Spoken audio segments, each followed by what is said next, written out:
right. Mr. Hankins, come up and introduce yourself. Well, first of all, I want to ask the Father for his peace to be able to speak and articulate the way that you do and the way that it communicates. You don't want to talk the way I do. Concisely with the message of the light going out. I've said it before, I was in great darkness, and I don't think it's any surprise to anyone that there's great delusion that's being poured out on the land. And we've inherited the lies. We've walked into this darkness. We were born into this darkness, and it's only by his mercy and his grace that we're able to come out of it through speakers like you and places like this, institutions that he's put into place to help us find out what is the truth and what is the way. And so I'm very thankful for my journey that's brought me to this place. And so with that being said, I'd just like to give a little bit of that peace to others that are listening out there, to hopefully direct them into the right path as well. And I hope that Yah's peace will be on them as well. There's a couple of memory verses that come to mind in my journey that one of them was to seek ye first the kingdom of God and his righteousness, and all this will be added to you.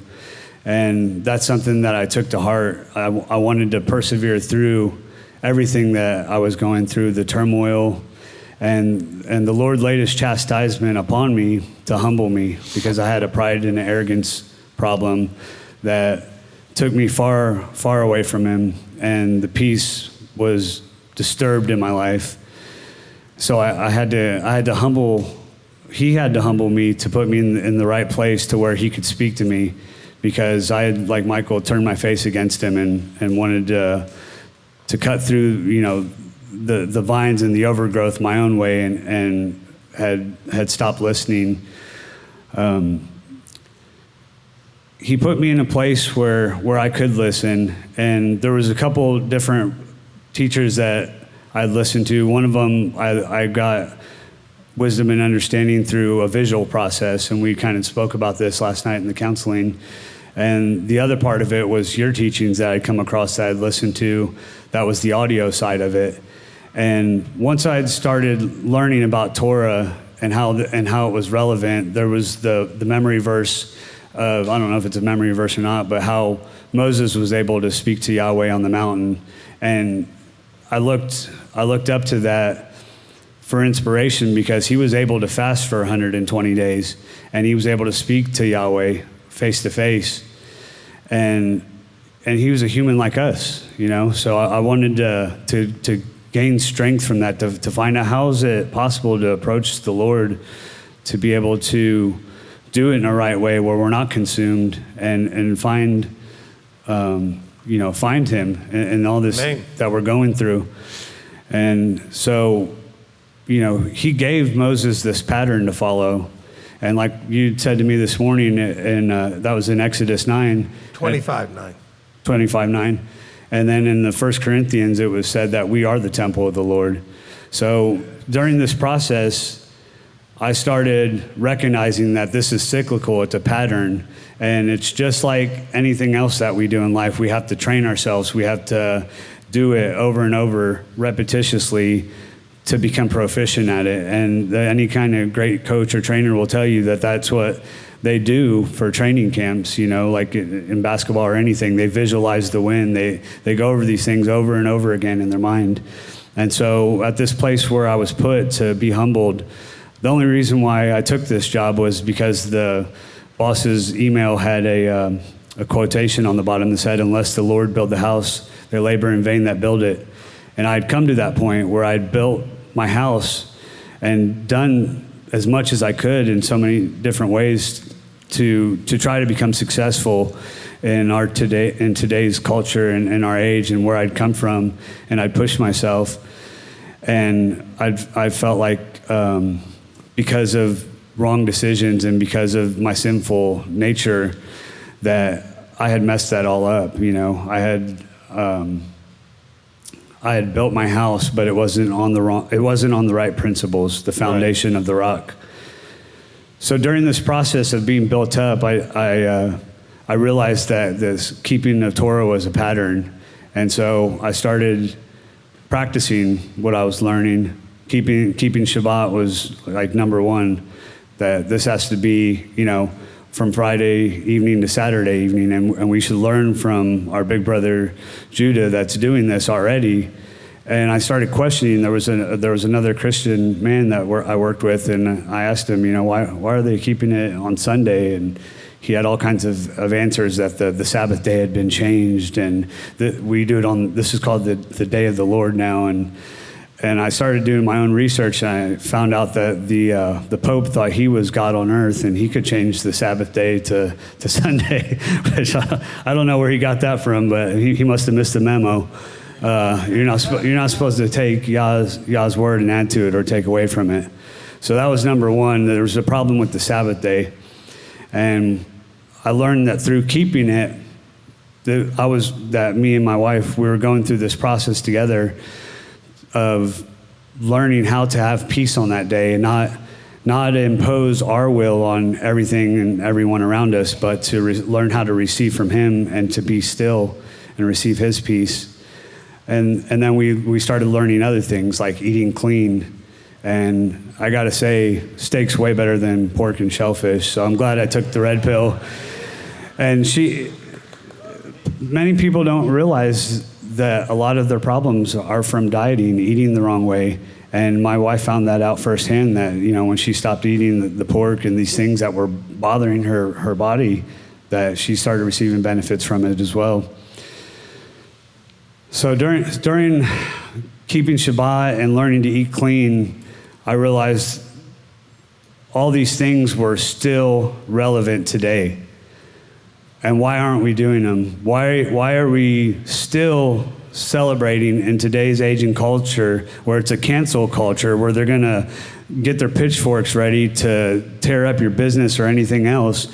Why are we still celebrating things like Easter, where they used to do child sacrifice and dip the egg in the blood of the newborn children and throw them in the fire? And why are we giving praise and attributing it to Yahweh to things like Christmas that doesn't teach you anything except how to become broke? So I realized there was great delusion being poured out, and that we had inherited lies. And through my daily walk, of learning these things and listening to your teachings, I was also trying to have conversations with the fellow that I worked with that was a Christian. He ended up leaving, and he quit the job or got a new job or did something, but he would never answer the questions that I had. And we all have many questions, and one of them was, what does He expect from us? What are we supposed to do? What's our individual job and responsibility to do in today's age? How can we be effective and honor Yahweh?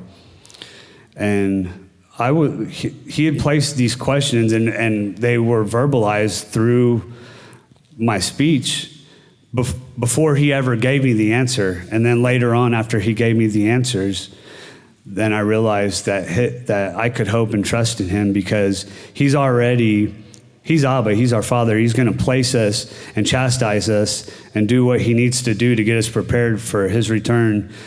And He's going to do that long before you even question it, because He's the one that's in control and in charge of everything. And I hope that the people that are listening will take heed to these words, because it's been months and months of study and searching and teshuvah. I spoke to you in counseling that we kind of throw that word around, teshuvah, and it reminds me of what Yochanan the Immerser, John the Baptist, said, to repent and bear fruits that are worthy of repentance. And that's not something that I take lightly, because I spent months and months and months of being heartbroken and crying out to the Lord and asking Him for His peace and for His return, for His presence in our lives. And so I hope that my words are encouraging to everyone here, and that we can celebrate the rest of the Shabbat, and that people out there will also receive the light. And I just want to thank you once again for all of your teachings, the way that you've placed them and given them freely to everyone. And there's so much pride and arrogance in people that they won't even take the time to listen to a teaching for 5 or 10 minutes before they think that they know all the answers, and it's ridiculous. So just thank you, and Amen. Once again, Shabbat Shalom to everyone here. Amen.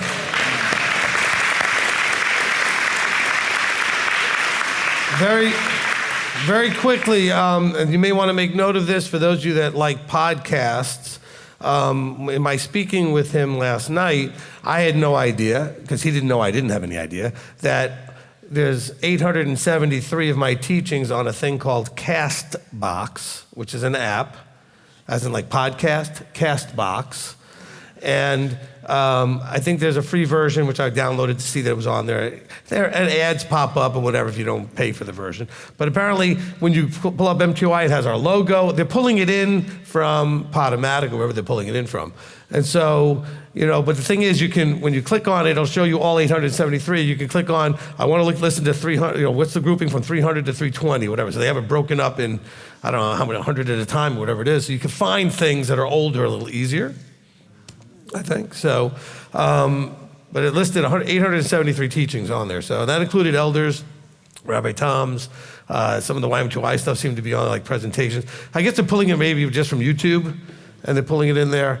So I don't know if that's just another tool for you to use. We're also on iTunes, obviously, Spotify, and other places, all free. But I didn't know about that one, so I found out that that's one of the ones. So thank you for pointing that out to me. Okay, and go ahead and introduce yourself to everyone.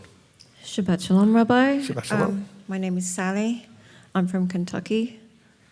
Not really, but at the moment. Well, you sound like you're from Kentucky. I know. Oil, chair, beer. There you go. Look, people here come up to me all the time and say, "You're not originally from Tennessee, are you?" I said, "No, you've got me. I'm from Alabama." They just don't recognize the accent. It's amazing. So anyway, go ahead. Brother just said pride and arrogance. That was where I started. Pride and arrogance. I was 13. Who I now know to be Yahweh pulled me out of bed on a Sunday morning and basically, get thee to church. So I went to a church, and I spent the next 7 years being incredibly proud in my humility. I was sort of sackcloth and ashes, and did all the stuff, delivered all the church magazines, and worked really, really hard at being humble. And it didn't do me any good whatsoever. I fell into sin when I was 20. It was the big sin. Gossip. That one. The ladies understand what I'm talking about.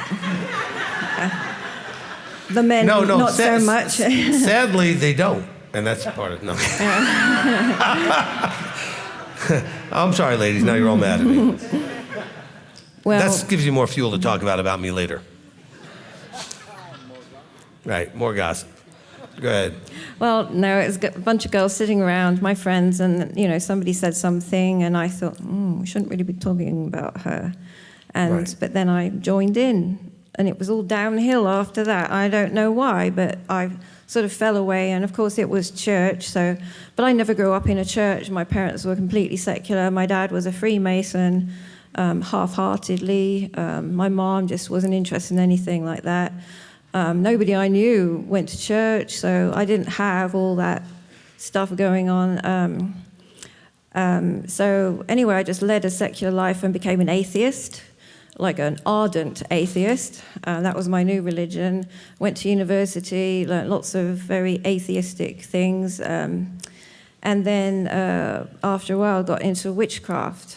And I was like, yes, I found my true love.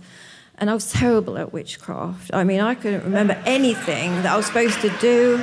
Couldn't remember the clothes I was supposed to wear. I forgot to bathe this way or this way. And I turned up, but, Never could get the broom to work. I know, No. It's terrible.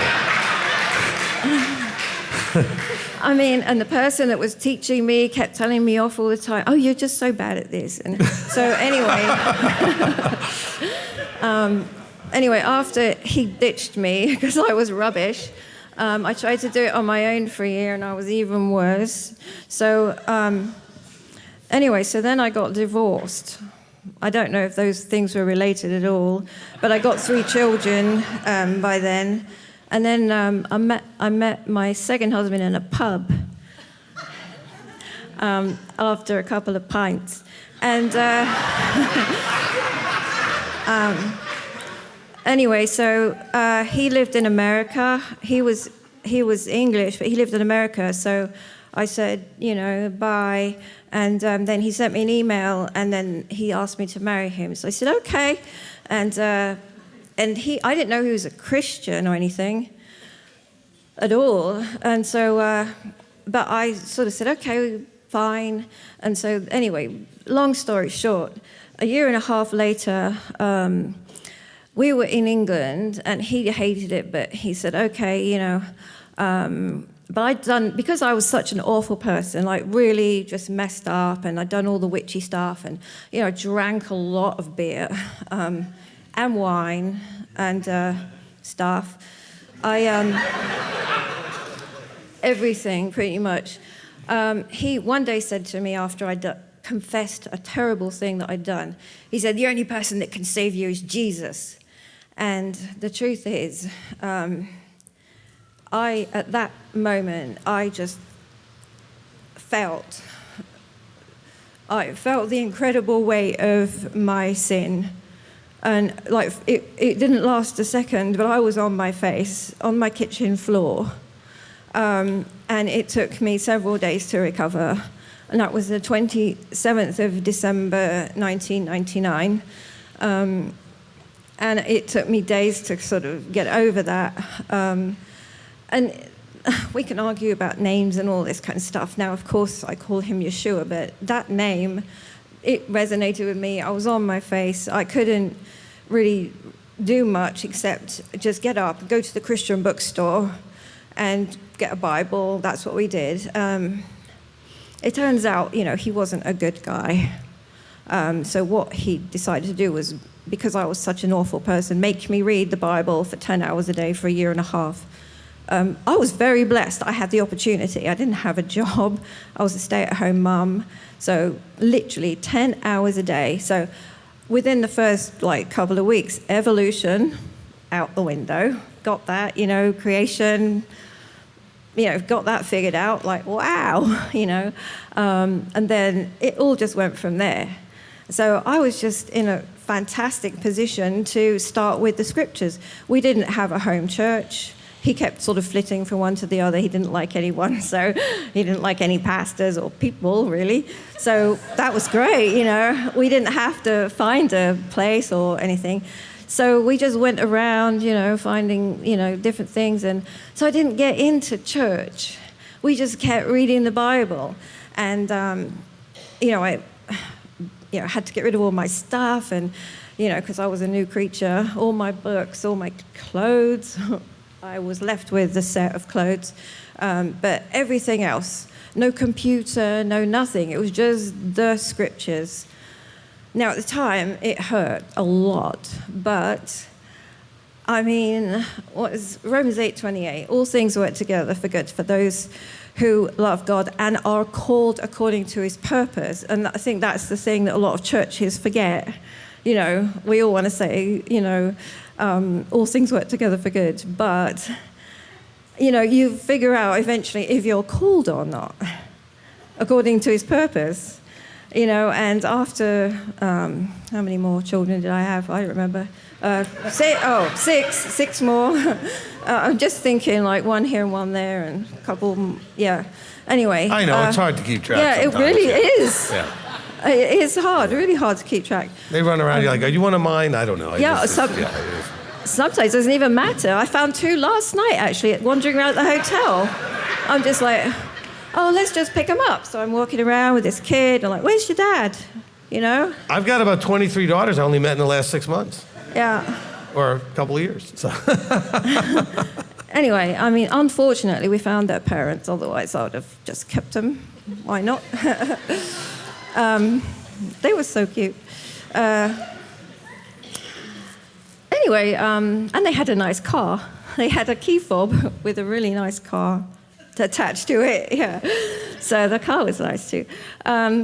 anyway, so eventually, after getting to this country, the old man spent 1 year in a very cold house where our toothbrush is frozen. He said, I'm not staying here anymore. And so he got back to America, and I spent another winter in the house with 5 kids. But he found a nice place and got here and met another church and all that kind of stuff. And, it was a happy clappy. What do you call them here? That's good enough. Happy clappy. Yeah, one of those, yeah. And everyone was really happy all the time. But again, and I don't know if that's what we call them, but we will from now on. Sure, okay. Yeah. It will definitely get used, yes. Yeah. Okay, anyway, the happy, clappy place. Everyone was very happy all the time, but you never heard anyone talk about sin or anything. And I was really big on sin because I was a big old sinner. And so, I just wanted to get all the sin stuff going. And, how if do only we... somebody would do a teaching series on sin. Well, and this is what I'm still onto that one, I keep listening to it over and over again. No, but the sin one's a really important thing for me because I wasn't indoctrinated into thinking like I'm forgiven all the time. I'm going through the process all the time. And, I want to sort of keep up with it, if that makes sense. And sure. I need a measure, and isn't that what Paul talks about, having the Torah as our teacher and our measure. And it was Young's literal translation of the Bible I was reading one day, and it was talking about the second Sabbaths, and that's when Easter doesn't make sense. I mean, obviously Christmas doesn't anyway, so I knew that, but and who else a brother mentioned, it's just a ridiculous amount of money, so we didn't really bother with that. But the Easter thing, I was like, no, the whole timeline didn't make sense, and then, so we just threw that out. And then it was about, the Sabbath, and we should be doing that. And so we started keeping Shabbat, started eating clean, because that made sense too. And it just went from there, and I guess that was about 15 years ago or something. And so we couldn't find a fellowship. We just self-studied, and, that didn't work, obviously. So we didn't really progress that much. And then we moved to Kentucky. We were in Oregon before. We moved to Kentucky. And then he left, went back to England. And so I was sort of winging it on my own a bit, and just met a lot of people online. Loads and loads of Torah people in Kentucky, people all over the country. And found several teachers who just talked about different stuff, but eventually, 4 years ago on the divorce, remarriage, and putting away, someone showed me that, and that was the one that went ping in my head. But, really the thing that did most for me was, like, you want to talk about asking people about how they first came at all. A lot of people have talked about how they came into Torah. I mean, for me, it was... I didn't have to get out of a church to come here. Right. I just had to get into belief in, understanding who Yahweh was in the first place, right. Because I didn't have any of that background at all. And honestly, I'm grateful for that, because I don't have to strip away all the... Sorry, this fly is annoying me. Well, you didn't have to unlearn it, yeah. That's good. I don't have to strip away all the teaching for years that other people have had. I didn't have any of that. And the scriptures were the thing that helped me the most. Actually reading them, rather than just listening to a preacher once a week. And that's what you've been teaching me as well. You've been showing me how to apply the scriptures that I've already been reading. And I think that's where, a lot of people maybe have come to this place of listening to you and your teaching. We read the scriptures, then we learn how to apply them practically to our life. Amen. Thank you. Hey, Joe, hold on a second. All right. Let's skip you, Joe. Let's skip the Willard for a second. Let's go to the next one. Because we're running out of time, and I want the people that are not as local to kind of get to go first, just to make sure. Let's see how fast. Introduce yourself to everybody. Hi, my name's Melissa Rand. I'm from Las Vegas, Nevada. So, yeah, far. So, since I'm a red, I'll make this quick. So, I grew up in the church all my life, all the 26 years, because last year I got bubble popped. And beginning of January 2022 was when everything started to change. And during 2020, during the pandemic, everything shut down, life stopped. And I went to church one day. No, I stopped going a long time ago once I left high school, because I was like, I'm just gonna work. I don't care that I'm, graduating. Oh, you find out life on your own. Just come to church, you'll be fine. No, I was a holy roller, Bible thumper, that one that was always there doing everything for the Father. And it never felt complete. And in 2020, I went to a service in person for the first time, after some restrictions, and it didn't feel right. I stood there in the middle of the service because I didn't want to sit in the front, and it just didn't sit well with me. The whole service. They sang songs. They're crying. I didn't feel nothing.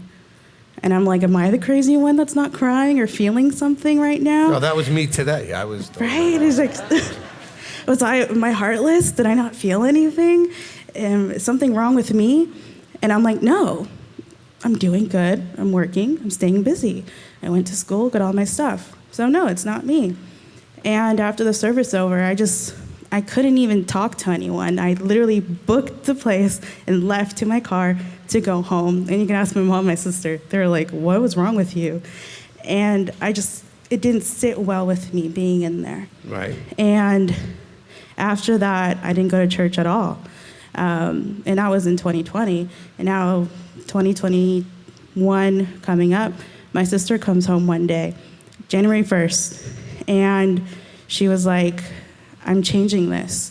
There's so much change I have to do. I have to follow this correctly, the word.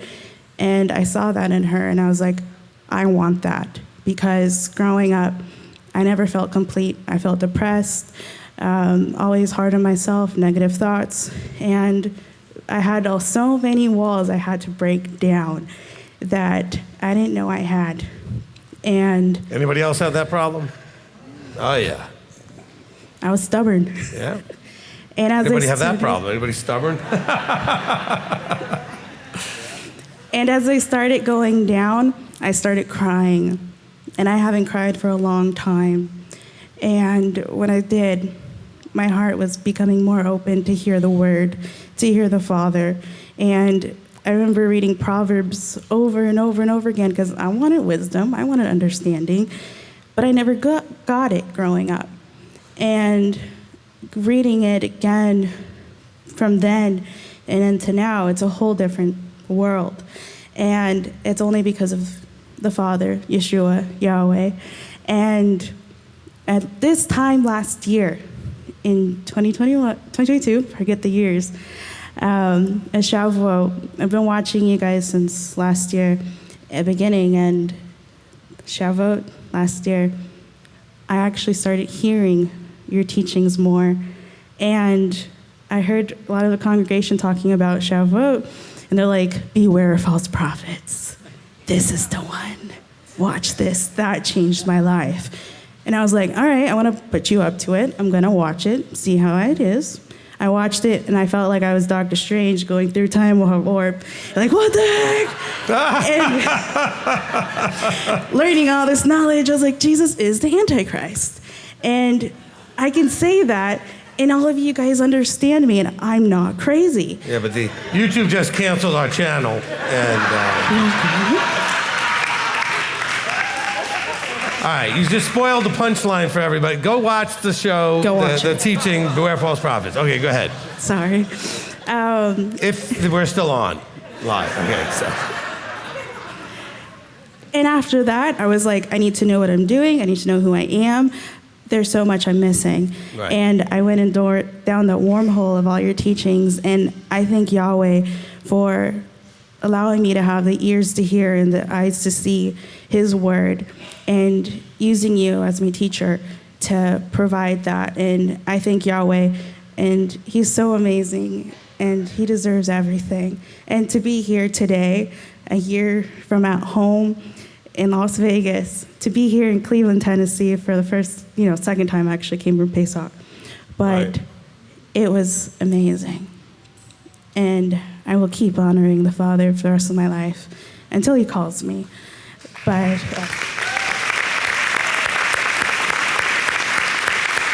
Amen. But I just want to say thank you, Rabbi, for being my awesome teacher. And I will do my best as a student. I will keep going and keep striving. And we will overcome this. Awesome. And that's it. Awesome. Thank you.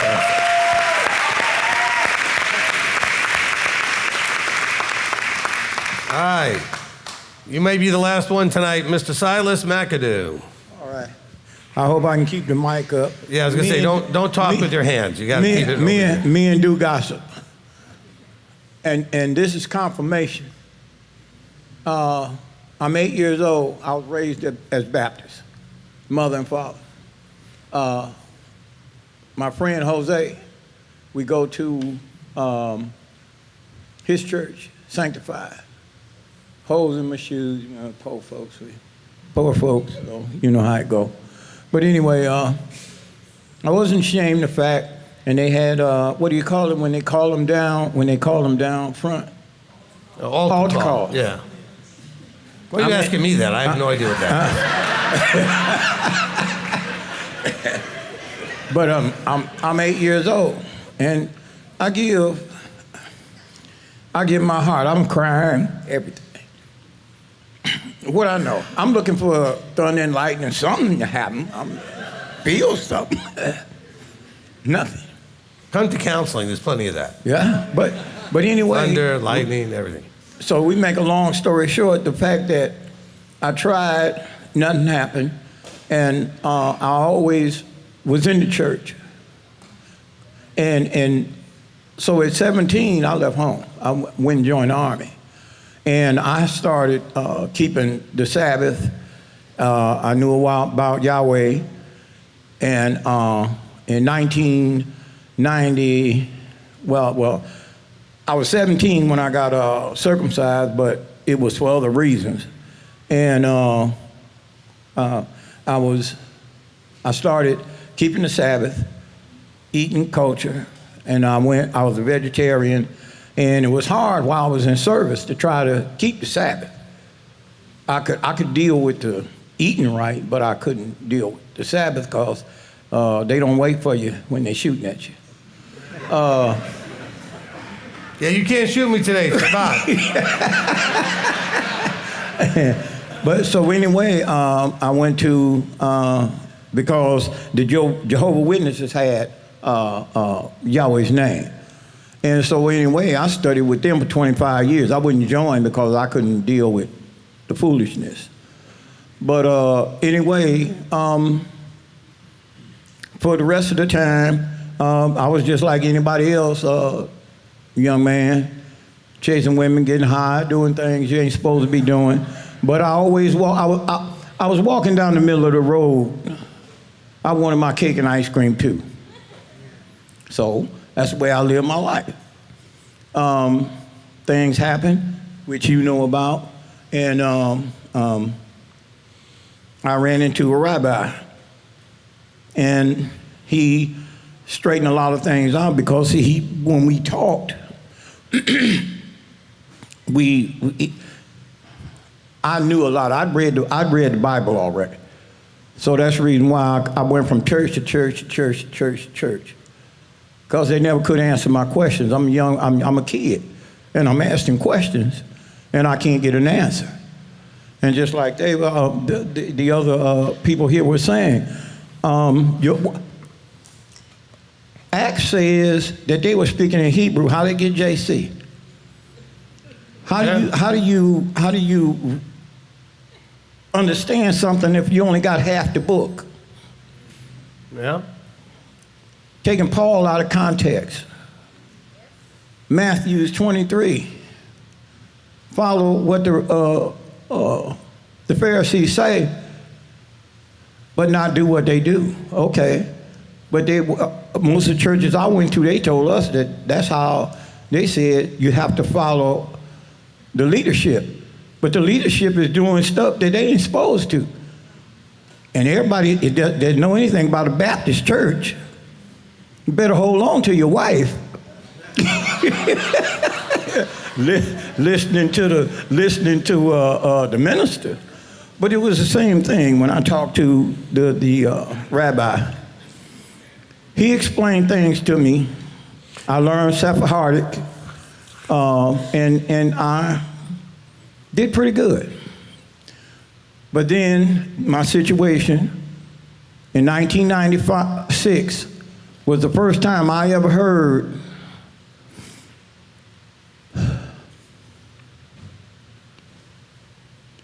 the Savior's name. It was the wrong one, but it was close enough. For me, it wasn't JC. So anyway, in the course of going through everything, learning everything, I met my wife.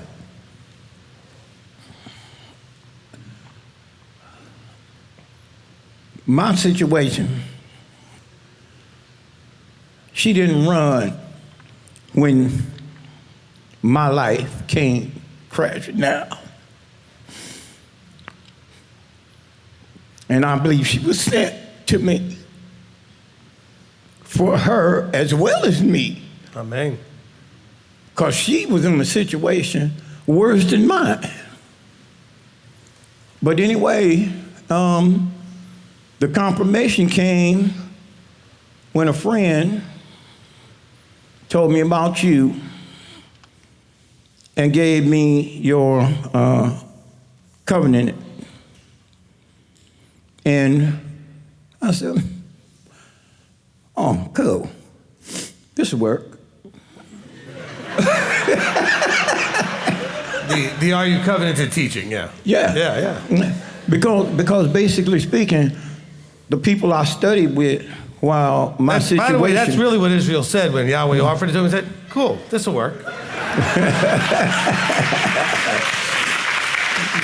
Everything that you spoke on, everything that you spoke on, I had already in studies sending out to them, said the same thing you had said. They take it Paul out of context. They not reading the Bible for themselves. They listen to what somebody else is saying. The Bible says. So anyway, long story short, we'll cut it in. I came. I drove all the way from Michigan.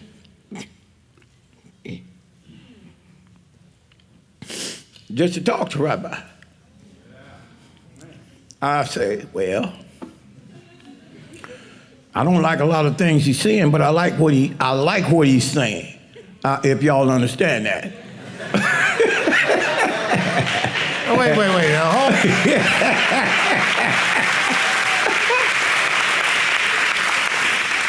But it's not a bad thing at all. No, y'all are all in trouble now. Wait, hold on. They don't understand. So Silas drove down here. It wasn't an event we were running. He came down just to have a conversation face to face. Okay? This goes back a little ways, a couple of weeks back or whatever it was, a month or two ago. But he came down just, because I said, are you here for this? And he said, I just want to see you face to face and have a conversation. That's just something for some of you to think about if you really want to, get a sense of, who I am, how the leadership is here. Well, get in your car, come down here. Okay, that's what he did. I give a lot of respect to that.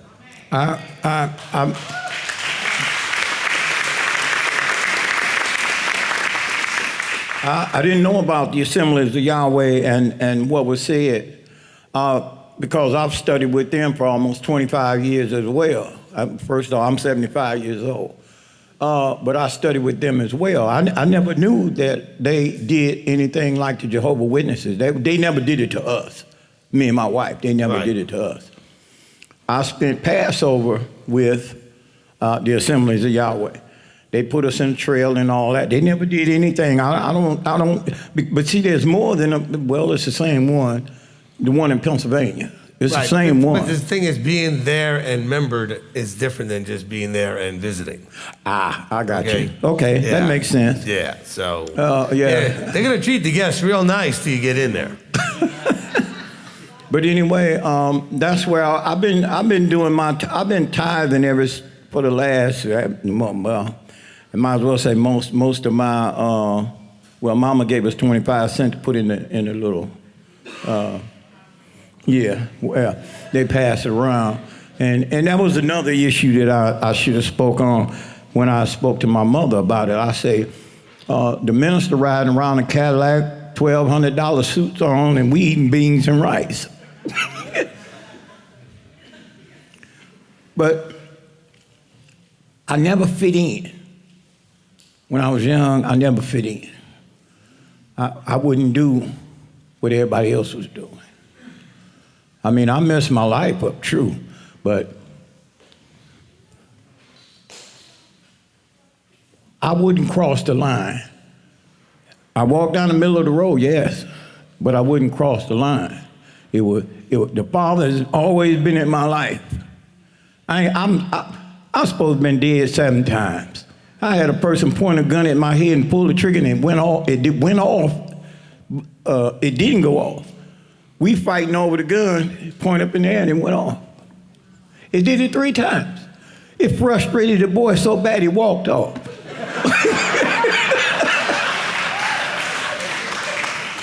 And his buddy standing right there. They tried to carjack me, but his buddy standing right there with a gun.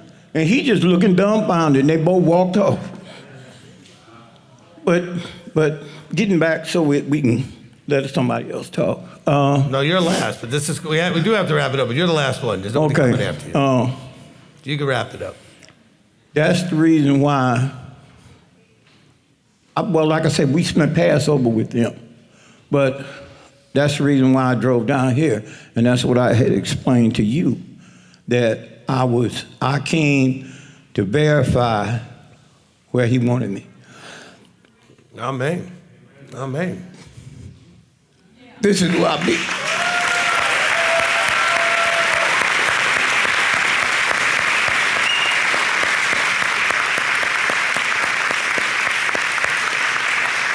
All right, so as we wrap up, I want to just kind of, first of all, I really want to thank all of you that came up to speak, share your journey.